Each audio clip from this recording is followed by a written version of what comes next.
Cha muhimu na wauliza ndugu zangu, baada ya hapa tutatoka na nini? Nini yenye tutaweka kwa maisha yetu tuseme leo nilienda ile event. Nilienda tu nikasikiza watu na nimetoka, ama nimeenda nimesikiza kitu ambacho imebadilisha life yangu.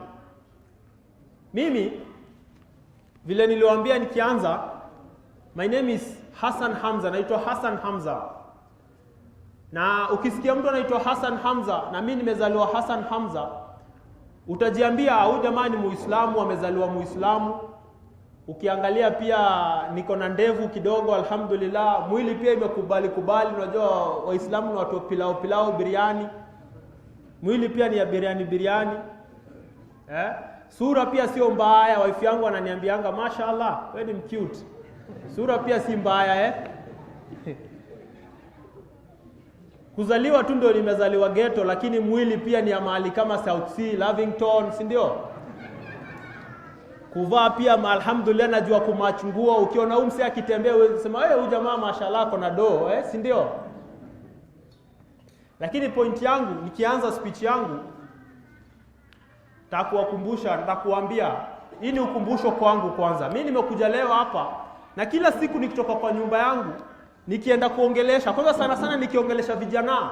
Vile ndugu yangu hapa Sheikh Haruna alifurahi sana vile aliona ni vijana wako hapa. Mimi pia nafurahi sana nikienda kuongelesha vijana. Nakumbuka mahali mimi ambapo nimetoka kimaisha na kidini. Ukiniangalia saa hii kama sijakuambia mimi ni nani na nimetoka wapi, hauwezi ukapicture kwa mind yako huyu jamaa. Na nikikuambia baada ya muda mdogo nimetoka wapi, utashtuka mimi nimezaliwa mtaa mmoja unaitwa Baba Dogo. Kijiji kidogo inaitwa Glukola, ambaye imegawanyishwa tu mto, upande mwingine ni Korogocho. Mimi nimesoma Korogocho primary na secondary. Babangu na mamangu waliachana nikiwa mdogo. Nika grow up na mamangu. Na babangu ni Muislamu wa kutoka huko Coast. Na mamangu ni Mkamba wa kutoka Kitui. Sasa vile waliachana, mimi nika grow up na mamangu. Na huku mnajua mama akienda kanisa. Mimi ni Hassan Hamza, lakini nimeenda church, nimepiga ngoma, nimebatizwa. Kwa CU nimesimama na Bible. Nimepreach, nimeimba hizo wimbo. Kiniangalia leo na hii lehi ya hii ndevu itakudanganya. Something else. Mimi nimeishi, nataka nionyeshe nimeishi life yenye mnaishi. Ukiangalia ukitoka pali sisi tumegrow.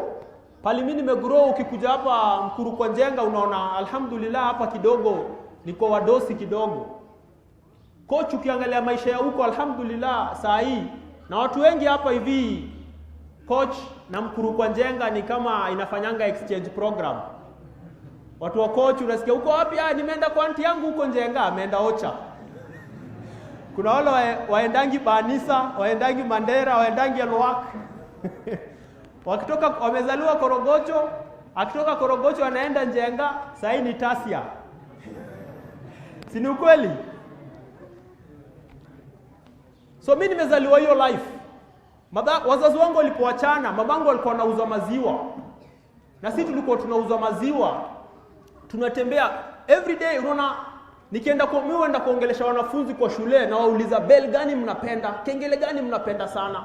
Kama ni day school watasema lunch, kengele mbili, si ya break, ya lunch na ya kwenda home. Ya break unajua kama ni ya high school unaweza kuwa after break uko na physics ama maths, si ndio? Lakini bell ya lunch unajua ukiwa shule saa 6 kama saa hii unaweza angalia saa hii ni saa 5:38 unahisi njaa sana. Ukiangalia baada ya 1 hour unataka lunch ifike, unaona ni saa 5:45. Hiyo ni baada ya 1 hour. So bell ya lunch kiring, watu wanafurahi. Ya pili ni ya kwenda home. Na mimi bell ya kwenda home ilikuwa time yangu ya kukasirika sana. Kwa sababu gani? Kwa sababu ni time yangu mimi kutoka nikiwa 9 years na brother wangu anaitwa Ali. Ako 3 years younger than me. Tulikuwa tunaenda kuuza maziwa kutoka huko kwetu, kutoka Korogocho, tuuze maziwa Kariobangi hadi Huruma. tulikuwa tunarudi nyumbani saa 5 usiku. Sisi saa 5 usiku ndio tunarudi nyumbani. Mara yangu ya kwanza kufika home saa 2 usiku, nikaona light zinawaka, watu wanatembea. Nilishangaa, yani nikaona ni kama nimefika, ushaona kama umetoka nyumbani Ocha ukafika Nairobi mara ya kwanza. Lakini vile nilifeel, because the best thing nilikuwa naweza fikiria saa hiyo ni kuwin World Cup. Nilifikiria ni kama nimewin World Cup yani. Ndio kwenye the best feeling ambayo ilikuwa kwa mind yangu. The first time nilirudi nyumbani saa 2. Kwa hivyo mimi na brother yangu nilikuwa tunaenda kuuza maziwa. Kwa nikifanya homework, nafanya kwa watoto wengine wenye wako the same class na mimi. Hapo ndo nilikuwa nafanya homework. Mamangu haezi afford vitabu na sina time ya kufanya homework nyumbani. Saa 5 ndio nitarudi, saa 5 ndio tutaanza kupika sapa, saa 7 usiku ndio tutakula sapa. Kesho asubuhi tunaamka 5. Sio hakukuwa na fajr, mimi si Muislamu. Lakini mimi ni Hassan Hamza, naenda church. Kwa hivyo wewe unaweza kaa hapa unaangalia maisha yako, unaona maisha yako ni duni. But watu nataka nikuonyeshe mimi life yenye wewe umeishi, mimi pia nimeishi. Life ya kama kuna watu wako hapa, juzi nilikuwa naambia mtu, sisi tukitaka kukula mkate, unajua Kenya asubuhi na kuanga mkate na chai, si ndio? Hiyo ndio staple breakfast ya Kenya. Sisi tulikuwa tunakula anyona. Nani anajua anyona? Nani hapa anajua anyona? Watu wafiu hapa maybe, wale wameenda coach. Anyona ni mkate fulani. Ile imekanyagwa, inaitwa anyona, ni jina ya Kijaluo. Imekanyagwa ile zile reject. Zimekanyagwa, zimejazwa kwa gunia. So hiyo inafungwa hiyo kwa karatasi ya 10 bob. Hiyo ndio tulikuwa tunakula breakfast. Mimi nikikuwa primary school, mwaka peke yake ambaye nilisoma bila kufukuzwa nyumbani kwenda kuchukua school fees ni 2003. Na hiyo ilikuwa after Kibaki amekuwa president, akaeka free primary education. 2003 mimi nilikuwa class 8. Ndio mwaka peke yake nilisoma bila kufukuzwa nyumbani kwenda school fees. Nikamaliza primary, alhamdulillah, nika perform averagely. Na mamangu alikuwa ameona huyu kijana wangu nataka nimsomeshe. Alikuwa ananiwekea bidii sana, ingawaje hakuwa na pesa ya kunipeleka shule, alikuwa ananiwekea bidii. Akaenda katafuta high school yenye at least anaweza afford. Akatafuta. Mimi naona marafiki zangu, kama unaishi hapo area ya Korogocho, Babadogo, unaona marafiki yako anaenda Our Lady of Fatima, anaenda shule ziko huku South B, anaenda shule iko town, anaenda shule boarding. Unajua mimi mamangu alinitafutia shule wapi? Korogocho huko ndani. Ile dump site ya Mkuru. Shule yetu ilikuwa shule yetu, alafu mto, alafu hiyo dump site. Ile siku yenye hatuna pesa ya chakula, saa lunch tunakula hiyo moshi inatoka kwa dump site. Lakini leo ukiniangalia unaweza fikiria, unaweza jua huyu kijana anapitia maisha. Shule yetu high school ilikuwa 2500 a term, ndio mamangu alikuwa analipa. Na mara nyingi ilikuwa nafukuzwa bado, hakuwa anaweza. By the time nikimaliza high school bado alikuwa na deni ya 12,000. Na with 10,000 angekuwa amenilipia mwaka mzima. Hata si 10,000, hiyo ni term iko na 7,500. But hajanizuia kufika mahali nimefika baada ya Mwenyezi Mungu. Unajua nimeacha mashekhe wakaongea mambo ya dini. Mimi si sheikh. Sasa mimi tuongee mambo yetu ya, si ndio?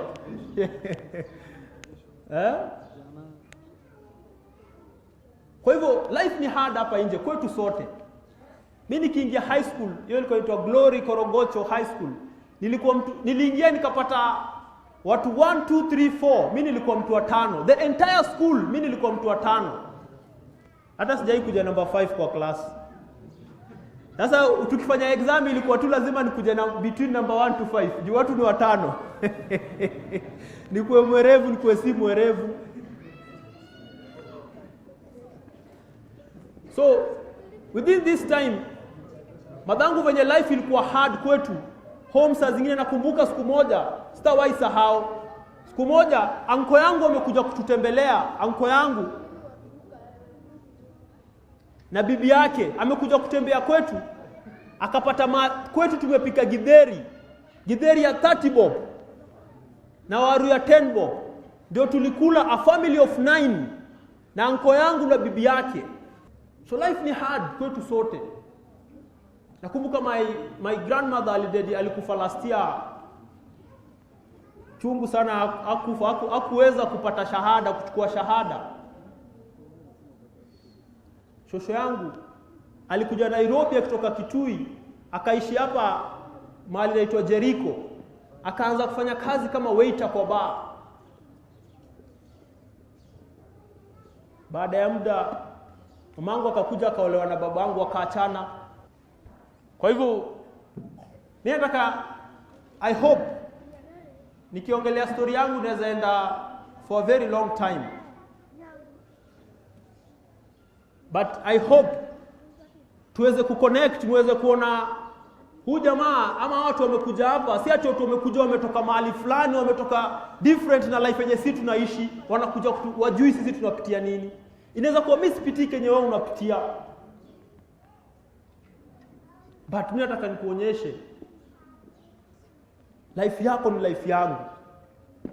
Brother yangu mkubwa anaitwa Mohamed, alishikwa akiwa form 2, alikuwa anasoma Isli High School. Akashikwa akiwa form 2. Na alishikwa, nakumbuka wakati tulikuwa tunaishi kwa nyumba ya mabati. Jamaa alikuwa jirani yetu, alikuja usiku akiwa mlevi. Akasema na Kijaluo, alhamdulillah kwetu sisi tunaelewa Kijaluo, tumeishi na Wajaluo sana. Akasema na Kijaluo, akasema kiatu yangu imeibwa. Au mnataka niseme na Kijaluo? Nataka niseme na Kijaluo? Akasema ngato okwala wochena. Ngato okwala wochena. Kose nyathima manemo kao. Akasema mtu ameiba kiatu yangu, ama maybe ni kijana wa mama ndio amechukua. Sasa ndugu yangu. Na sisi tumemsikia, tukajua tu hii ni ulevi, akiamka asubuhi atakuwa soba, hiyo story itaisha. Asubuhi yake akaamka akaenda police station. Akasema brother yangu amemuibia. Na kwa sababu alitoa kitu kidogo pale kwa police station, brother yangu akashikwa akapelekwa Inda. Brother yangu alipelekwa Inda kaka for 9 months, kutoka December 1st nakumbuka, alikuja kutoka August the next year. Hiyo wakati home tulikuwa tuna celebrate Christmas. Nakumbuka ndio wakati ya siku ya kwanza Christmas tulipika ugali na kunde. Yaani venye ndugu yangu anapitia maisha ngumu huko pia si tuisikie.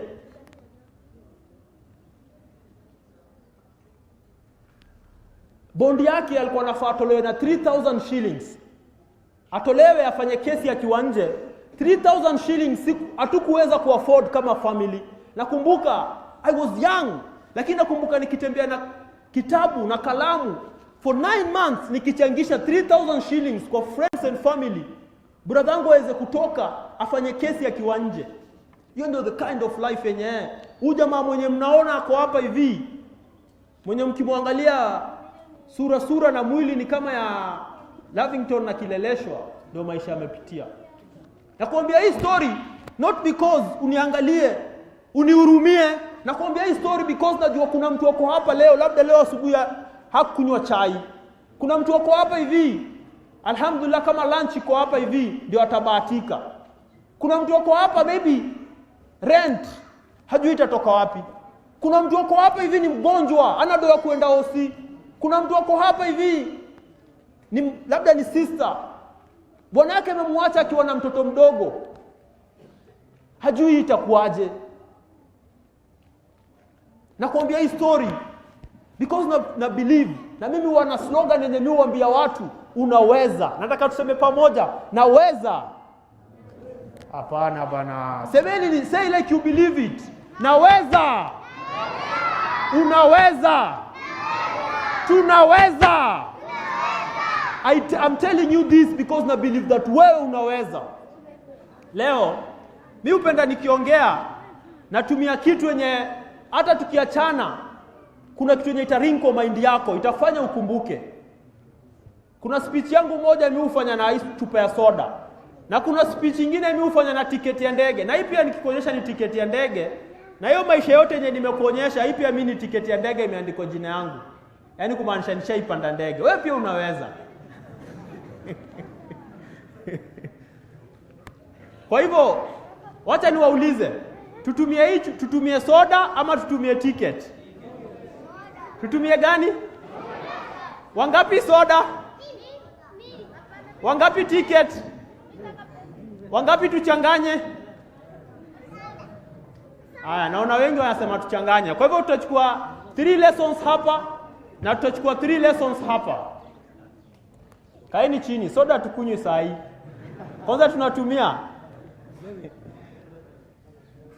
tunatumia kwanza soda, alafu baadaye tutakunywa. Kama ulikuwa hapa wakati tukianza, alhamdulillah, ndio labda watu wengi wanashindwa, na huyu jamaa story yake ilikuwaje mpaka sasa hapa ni Muislamu? Tungependa kujua? Amsemi bana, watu endelee basi. Vijana tu ndio wanasema. Okay. So alhamdulillah, baada ya mimi kuwa mtu mzima, unajua kishakuwa mtu mzima kunafika wakati unaanza ku make decisions kivyako. Baada ya mimi kuwa mtu mzima, ilifika mahali nikapata job mahali. Na au mahali nilikuwa nafanya job, some of the people ambao walikuwa colleagues wangu walikuwa ni watu tumesoma nao primary school. Na ikawa kazi yetu ilikuwa ni kwenda kwa mashule kuongelesha wanafunzi. So shule zikifungwa April, August na December tulikuwa tunarudi, sababu sisi tulikuwa na create curriculum. Mnaenda mnafunza wanafunzi, leo mnawafunza topic 1, topic 2. So shule ikifungwa tunarudi, tunakuja sisi tunaanza kufunzana wenyewe. Kwa hivyo siku moja tu alhamdulillah, baada ya muda, na hakuna mtu siku moja aliyeniambia, "We Hassan Hamza, mbona sisi tunatoka tunaenda kuswali asr, tunatoka tunaenda kuswali dhuhur, mbona siku moja ukuji kuswali na sisi?" Alhamdulillah, kwa hidayati ya Mwenyezi Mungu, siku moja wakienda kuswali dhuhur nikaenda nao, sijui dhuhur ama asr, lakini nikaamka nikaenda nao, wakanionyesha kutawadha, wakanionyesha kuswali. Hakuna mtu mwenyewe aliniita, na hakuna wao waliassume kwa sababu mimi ni Hassan Hamza mtajua. Hakuna. Baada ya hapo nilisumbuka for some time. Hakuna mtu mwenye alinionyesha, sikuwa nimewahi kuona Qur'an, mimi sijaenda Madi. Kidogo alhamdulillah nikiwa primary nilikuwa naenda IRE class 3, mwalimu wetu akapigwa transfer, ikakuwa tunasoma CRE sasa. But alhamdulillah nikaswali na wao, nikakuwa tukiwa pamoja tunaswali. Nakumbuka kwa muda mrefu sana sikuwa najua kuna swala 5 kwa siku. Mimi nilikuwa najua tu Waislamu wanaendanga wanaswali. Nikifika time nasikia niko na stress. Naenda napita nje ya msikiti. Nikiona kuna viatu hapo nje, najua ni time ya prayer, naingia na swali. Kama hakuna viatu, naenda zangu. Ikafika time alhamdulillah nikaanza kuswali swala 2 kwa siku. Ikafika time nikaanza kuswali swala 3, swala 4, swala 5 alhamdulillah. 2015 nilianza kuswali swala 5. Naomba Mwenyezi Mungu anikubalie na atukubalie sote swala zetu. But turning point yangu pia, na this is very important kwetu tuko hapa hivi kama Waislamu. Turning point yangu ilikuwa time fulani, time ya Ramadhan. Kijana mmoja alinishika time ya iftar. Unajua wanasema the way to a man's heart is through the stomach. Sisters wanajua hiyo vizuri. Time moja ilifika Ramadhan, kijana mmoja alinishika kanipeleka kufuturu kwao. Hapo ndo nikashangaa. Kwani mtu anaweza kula chapati? Bris, anjera, nyama, maini kwa meal moja? Na chai, najua mashallah. Na juice hapo unaambiwa unakunywa chai alafu unaambiwa juice pia iko hapa. Umeshaeka rice bado unaambiwa kula.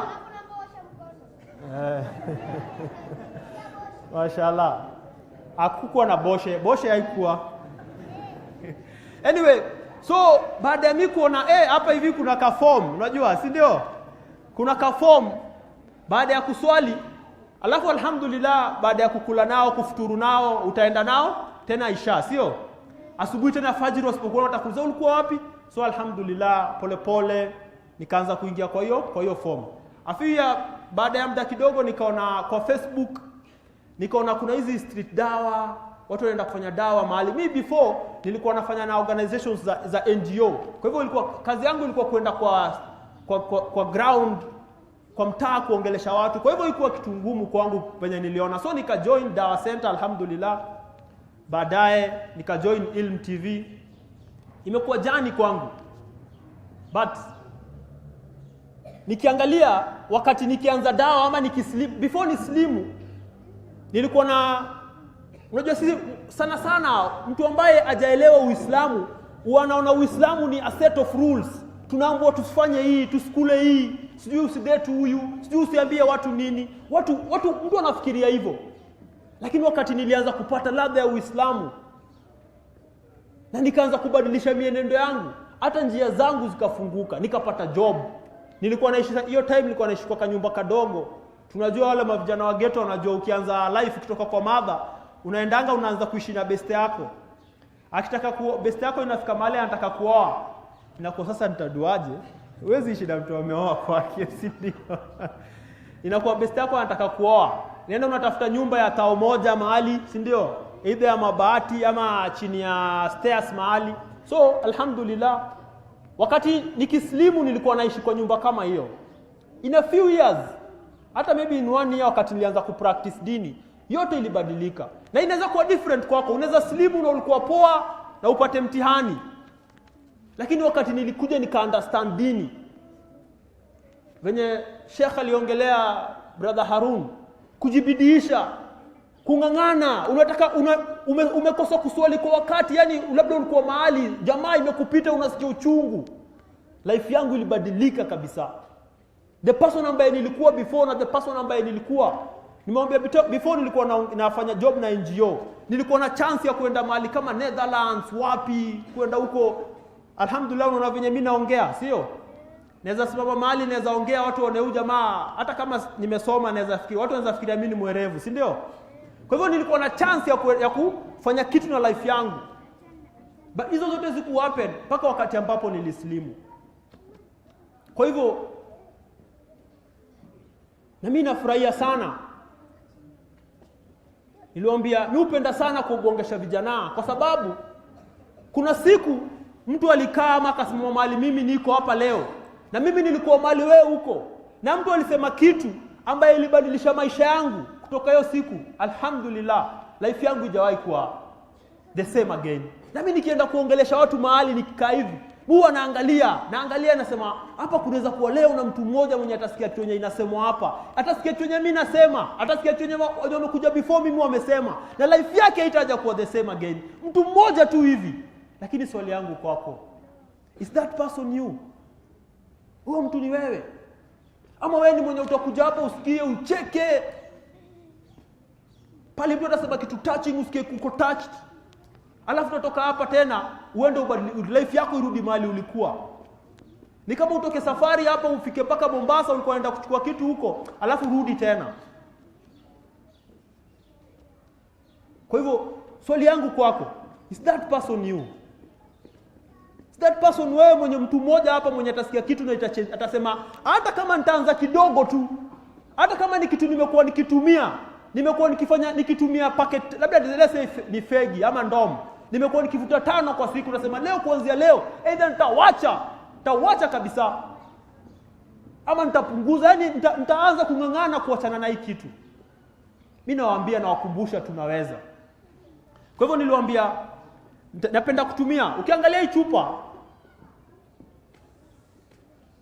chupa, wacha kwanza nitoe hii nini, ama ni sawa, acha tu tuache hii chupa. Ukiangalia iko na kitu ndani yake, si wote tunajua, sio? Hapa hivi venye hii soda vijana wote walisimama wanaitaka, na si hao peke yao, pia watu wazima wanataka tu, ni vile hawezi simama msee amuone, si ni ukweli? Tunaitaka juu tunajua test yake, si ndio? Lakini hebu angalia hii chupa. Hii chupa yenye imebeba hii soda, tangu hii soda iwekwe hapa, ile siku yenye hii ilikuwa manufactured hii soda ikawekwa hapa ndani, hii chupa inajua test ya hii soda? Inajua test yake? Napenda nikiongea, wasee nikiuliza swali to participate. Inajua test yake? Inajua? Hapana. Haijui. Na sisi hii ni tunaweza ona ni kama ni maajabu. Yaani ndio I'm sure hujaifikiria hivyo. Lakini imagine wewe unajua ukikunywa unafanya brrr kama wenye wanafanyanga, yani itakubamba hiyo, unataka hiyo ladha mpaka yani utoe hiyo gas. Wanasema kwa Kiswahili akafunga macho na akapiga funda kubwa la Coca-Cola, akafunga macho asikize utamu. Hiyo ni Kiswahili sanifu, ndio maana watu hawajacheka. Unajua watu wajui Kiswahili sanifu.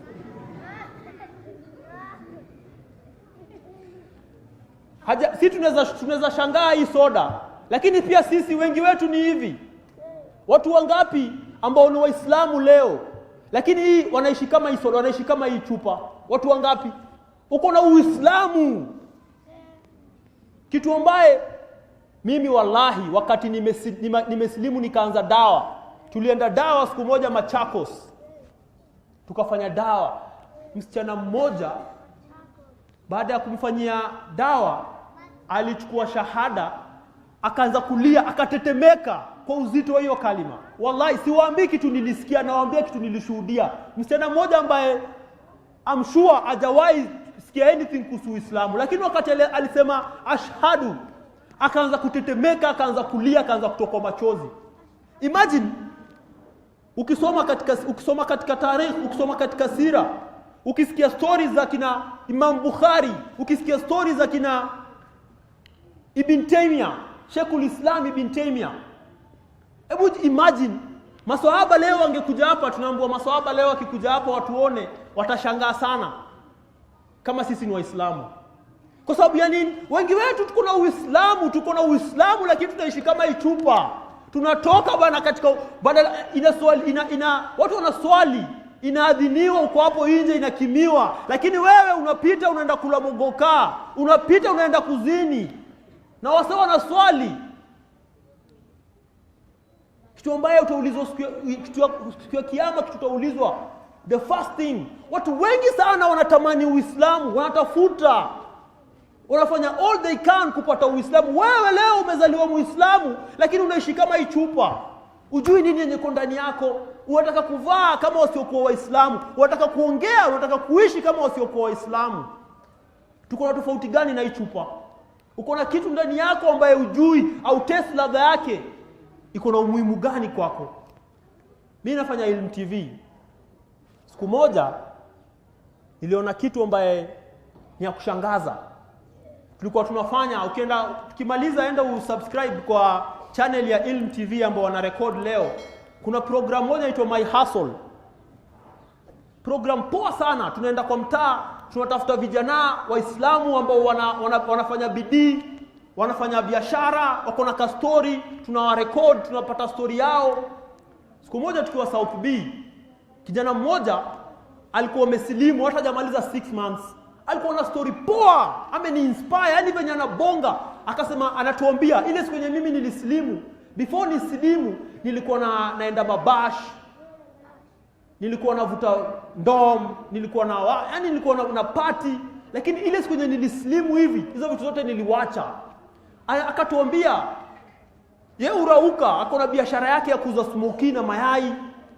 Akatuambia yeye urauka mapema ndio watu wasimuone, anaenda kwa msikiti Masjid Huda pale South B, anafagia asubuhi. Yani kitu yenye yeye anapenda usafi, kwa hivyo amejitolea aende arauke kabla wasee wakuje wamuone yeye anafanya, aende afagie msikiti ya Allah.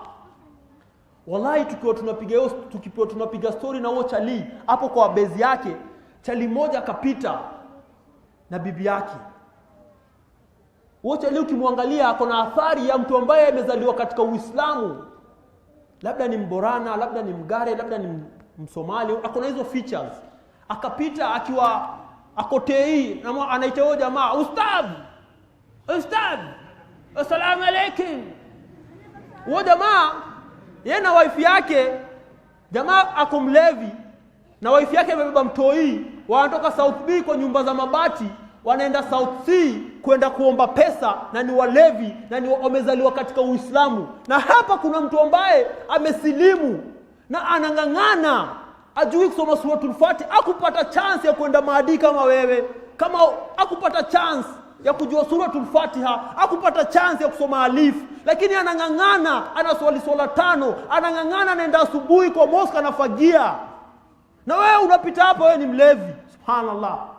Unaenda kuomba do. Na huyu jamaa anang'ang'ana, alikuwa anatuambia mpaka hiyo siku tukiedit story yake, tukiangalia kwa ofisi, anatuambia per day anapata faida ya 1500. Mpaka sisi tunajiuliza, ama tuache job leo tufungue base ya Smoky. Lakini hebu angalia hawa wase wawili. Mmoja amezaliwa katika Uislamu. Utaniambia mtu aishi kama hii chupa? Aishi kama hii chupa? Wewe hebu jiulize, ni rahisi sana sisi kufikiria ule msee, ni rahisi sana sisi kumhurumia, ni rahisi sana sisi kumshangaa. Lakini je, sisi ndio tuko hapa hivi. Hebu jiangalie nafsi yako. Nafsi yako, hebu wewe jihesabu nafsi yako. Nini yenye wewe unafanya yenye wewe ukiangalia ukweli unaishi kama hii chupa? Nini yenye unafanya? Kwa hivyo my brothers and sisters, mimi kitu yenye nawasihi nafsi yangu kwanza, alafu nawasihi na nyinyi pia, tusiishi kama hii chupa. Tujue Mwenyezi Mungu ametupenda akatupatia Uislamu. Hebu angalia watu wengi sana kwa hii dunia, wako na mali, wako na kila kitu wanataka, lakini hawana Uislamu kama wewe. Mimi nyanya yangu amekufa bana last year. Kwa kaburi yake nalia. Siwezi muombea dua. Wewe uko hapa leo, wewe ni Abdalla, wewe ni Hassan, wewe ni Halima, wewe ni Rahma, wewe ni Zamzam. Mbona unaishi kama hii chupa? Pointi yetu ya pili. Hii chupa ukiangalia iko na soda ndani yake, si ndio? Kwa sababu ya nini? Wanasema wazungu ni ya Kiarabu, lakini Titanic kwa Kizungu proverb inasema a cup overflows with what is inside. A cup overflows with what is inside. Hii chupa iko na soda leo kwa sababu mwenye aliweka soda. Angeweka maji ingekuwa na nini? Si zote hizi ni chupa za plastic. Moja iko na ingine iko na. Kwa sababu ya nini? Hii mwenye aliweka na hii mwenye aliweka soda. Kwa hivyo pia sisi kila siku kenye unajiweka ndani yako. Sasa mimi ni alhamdulillah wala wamekuja hapo wakiongea. Wataongea sio kwa sababu hiyo kitu wamedeo, lakini kwa sababu kila siku wamekuwa wakifanya nini? Kila siku wamekuwa wakichukua kidogo kidogo pale. Unafikiria venye mimi naongea leo, niliamka leo asubuhi nikaanza kuongea hivyo? Brothers, niliamka leo asubuhi nikaanza kuongea hivyo? Kuna jamaa mmoja napenda story yake sana, anaitwa Malcolm X. Malcolm X alikuwa black American, alikuwa msee wa ghetto, walikuwa ambaka na dye nywele red, alikuwa ni msema dem pimp, pia EMP wanawaita. Alikuwa ni msema drugs, mpaka akashikwa akapelekwa jela. Akiwa jela akapatana na Uislamu. Akiwa jela akaanza kusoma vitabu. By the time Malcolm X anatoka jela, alikuwa anakaa kwa interview panel kwa TV, anaongea na maprofesa, anawapeleka toe to toe. Mpaka yani jamaa akona yani akili yake. Malcolm X, ikisikia story yake moja wanasema Oxford University, ukienda kuongea mali kama Oxford, Harvard, umeingia tu unaanza kuongea, wanakupatia standing ovation, wanakupigia makofi kwa sababu wewe lazima ukuwe mtu wa maana ndio ufike hapo. Malcolm X aliingia hapo wakamfanyia standing ovation. Kwa sababu Malcolm X alikuwa ni mtu anaishi maisha kama yetu. Alifika class 7 akataka kukuwa lawyer. Mwalimu wake akamwambia wewe huwezi kuwa lawyer, wewe ni black, labda ukuwe carpenter. Lakini kila siku wanasema every day of your life go to the biggest room in the world. The biggest room in the world. Unajua ni gani? The room for improvement. So brother and sister mwenye uko hapa leo, kila siku ya maisha yako ng'ang'ana sana uweke something kwa life yako. Ibn Abbas radhiallahu anhu mwenye sheka alituambia akianza. Ibn Abbas akiwa kijana mdogo alikuwa anaenda anakaa chini ya Rasul sallallahu alaihi wasallam akifunza watu wengine. Vijana wenzake wanamwambia kuja ucheze na sisi. Anamwambia hapana, mimi naenda kusoma. Wanamwambia kuna sahaba wengi, wewe kuja ucheze na sisi. Akamwambia hao wasahaba watakufa siku moja, ni wazee wakizeeka wakufe. Wakati Ibn Abbas radhiallahu anhu alikuja akakuwa mufti, watu wanamuendea kumuuliza maswali, wale vijana wakasema alai tungejua. Kwa hivyo wewe uko hapa kijana ama wewe ni mzee, leo unaweza anza kwa maisha yako uanze kuput the good things in your life, uanze kuswali kwa wakati, uanze kung'ang'ana kuswali sunna, uanze zile vitu zinazifai. Wewe ukikuwa wewe ni mselewa hapa, mambo yako ni kwenda kufanya madrugs na nini, itakuwa hivyo. Jamaa huku hivi mtaani, msee anapiga miraa yake, msee anapiga mogoka, inakuwa hiyo ndio life yake. Inakuwa anaanza kuhallucinate. Lakini mimi nawahusia, ikihusia nafsi yangu, brothers and sisters, tuanze kung'ang'ana kuweka the best things hapa hivi. A cup overflows with what is inside. Tung'ang'ane sana kila siku. Hapa hivi kuna msikiti, kuna mashekha hapa hivi.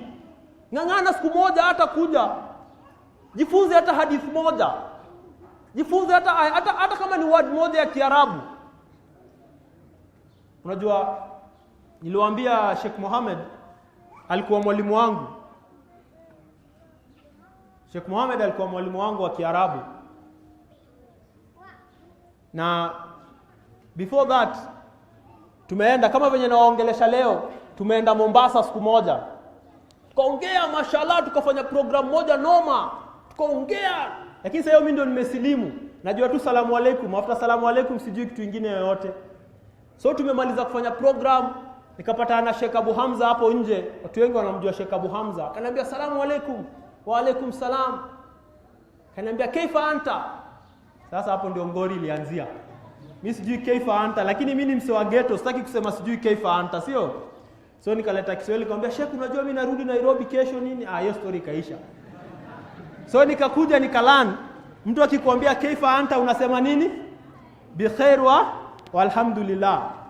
Kakuja Nairobi. Tuko na program moja na kwa Ilm TV, tuko na program moja na Sheikh moja, ustadha moja aitwa Ustadha Aisha. So si mimi nimejua mtu akikwambia anta unasema? Kanambia asalamu alaykum ya Hamza. Kum salam. Kanambia aina anta? Mimi na confidence nikamwambia alhamdulillah. Wala wacheki wajui Kiarabu. Kaifa anta ni uko aje, si ndio? Hali yako. Aina anta uko wapi? So mimi bana kumwambia nimejua tu anta nikamwambia alhamdulillah. Lakini baadaye nikaona alinicheka yenyewe, nikasikia ile, nikajibidisha nikasema hiyo time mimi naishi baba dogo ama naishi coach.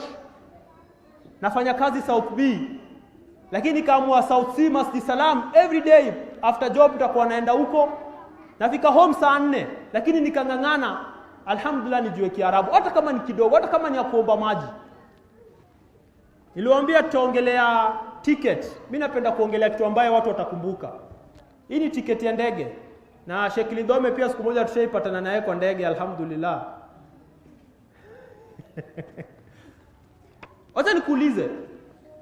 Wewe uko hapa hivi. Najua wase wengi sana hapa tunaweza kubali ama tunaweza kataa, lakini watu wengi hapa siku hizi pia madem na machalini mafano wa ball sana, si ndio? Unaweza sikiaje umepata ticket, umelipiwa kila kitu na ukapatiwa ticket ya kuingia Camp Nou, kiwanja ya Barcelona ama Allianz Arena, kiwanja ya Bayern Munich. Ningesema ya Arsenal Emirates, lakini wanasema Arsenal ni kama ile baiskeli ya kunoa kisu, iko na kelele mingi na yendi mahali.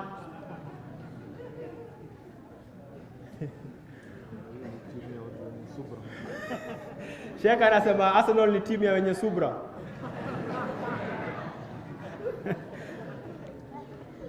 Back to imagine umepata ticket wewe, umepata ticket ya kwenda kuwatch Champions League final ama game yoyote, umeingia kwa yote, unaonanga tu hapa hivi kwa stadium, hapa hivi kwa hall za mabati. Umepata ticket ya kwenda kuona hapo ball. Watu wengi hata wanaweza jichuna, amini kama ni yeye, si ndio? Ile feeling, mimi wasee waezi lala, si ndio? Ma selfie zile utapiga bana, ma status utakuwa unaweka picha, zinatumalizia bundles, si ndio? Utafilaje wewe? Unaona ndio huyu Messi, ndio huyu Messi. Ndio huyu, hata unaweza mrukia. Si wewe, si wewe. Utafilaje? Lakini hebu jiulize, ndugu yangu na dada yangu. Wewe utafilaje? Utafilaje ile siku yenye Mwenyezi Mungu atafungua mlango ya janna yake akwambia ingia? Nakumbuka wakati nimeanza kuelewa Kiarabu kidogo kidogo, siku moja tuna swali nyuma ya kijana mmoja, tuna swali tu jamaa kadogo hivi, tuko mahali akasoma suratul Fajr, akasoma the last 2 ayas, fadkhuli fi ibadi wadkhuli jannati. Imagine wewe hiyo siku Mwenyezi Mungu akikufungulia janna yake akwambia wewe Abdalla, wewe Musa, wewe Maryam, wewe Zamzam, akwambia wewe ama wewe Lidome. Mwenyezi Mungu afungue mlango yake janna yake akwambia ingia. Unaweza linganisha na hiyo kwenda kuona ball?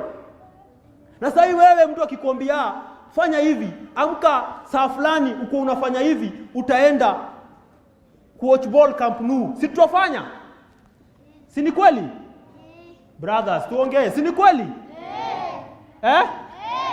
Lakini sasa wewe Mwenyezi Mungu ametuambia ukitaka kuenda janna fanya hivi na hivi. Mbona hatufanyi? Mbona sisi tumepata ticket. Tumepata ticket ya kuenda huko. Ni ile tukae tu kwa hiyo njia. Point yangu ya mwisho. Ishi kama wale watu walipata hii ticket, waka appreciate. Nimewaambia story ya Malcolm X. One of my favorite stories ni ya Sheikhul Islam Ibn Taymiyyah. Au watu Sheikhul Islam Ibn Taymiyyah anashikwa, anapelekwa gerezani, anaandika vitabu huko. Sheikhul Islam Ibn Taymiyyah siku moja, nikimalizia, wanakuja army ya Mongolia walikuwa wanawapiga. Sheikh kuna watu wadogo sana. Lakini Sheikh ingawaje kuwa yeye ni mtu alikuwa anafunza watu dini, alitumia njia zote kupigania Uislamu. Sheikh alikuwa na just a few people, alienda kasimama wale ile army ikikuja Sheikh akasimama, akawaambia, akaangalia ile army, akamwambia wewe jamaa alikuwa mwenye amesimamia hiyo army, jamaa wa kusilimu, akamwambia wewe babu zako walikuwa sio watu wa Uislamu, lakini hawakupiga Uislamu venye wewe unapiga Uislamu. Wewe jamaa kuambiwa hiyo maneno akainamisha kichwa, akamwambia Sheikh tuombee, na akageuza army yake akaenda. Imagine Sheikh kwa ilmu yake, kwa nguvu yake, kwa ulimi yake alipigania Uislamu. Mimi na wewe hapa hivi tuko na tuko Hassan, tuko Ali, tuko Abdiaziz, tuko na Abdurrahman, majina mzuri. Tunatumiaje nguvu yetu, kuongea kwetu?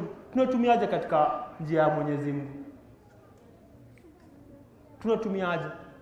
Nataka tuseme hivi pamoja. The rest of my life.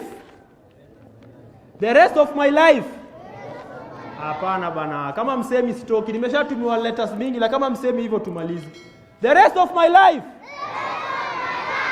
will be the best of my life.